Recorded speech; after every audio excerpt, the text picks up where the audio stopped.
30 কোটি টাকার জালিয়াতি মামলায় বিপাকে পরিচালক বিক্রম ভট্ট রাজস্থান এবং মুম্বাই পুলিশের যৌথ অভিযানে গ্রেফতার করা হয়েছে। মানুষ প্রতিনিধি আমাদের সঙ্গে রয়েছেন। মানুষ, কি জানা যাচ্ছে? একদম দেখো, বলিউডে কিন্তু আজকে বড় খবর।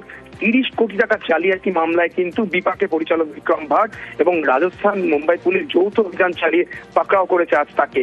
মুম্বাইয়ের ইয়ারি রোডে তার শালির বাড়ি থেকে গ্রেপ্তার করা হয়েছে তাকে। যদিও বিক্রম ভাট কিন্তু নিজে এই ঘটনার সঙ্গে কোনোভাবে যুক্ত নন বলে এখনো দাবি করছেন এবং গ্রেপ্তারির আগেও তিনি সংবাদ মাধ্যমে যারা ছিলেন তাদেরকে জানিয়েছেন যে এই ঘটনার সঙ্গে বা এই মামলার সঙ্গে তিনি কোনোভাবে যুক্ত না, তাকে হয়তো ফাঁসানো হয়েছে। কিন্তু ইয়ারি রোড থেকে গ্রেপ্তারির পর তাকে বান্দ্রা আদালতে তোলা হয় এবং ট্রানজিট রিমান্ডে কিন্তু উদয়পুর নিয়ে যাওয়ার কথা আপাতত বিক্রম ভাটকে। কারণ আমরা জানি রাজস্থান এবং মুম্বাই পুলিশ যৌথ অভিযান চালিয়ে তাকে পাকড়াও করেছে এবং এর পেছনে কিন্তু নেপথ্যে অনেক বড় ঘটনা রয়েছে।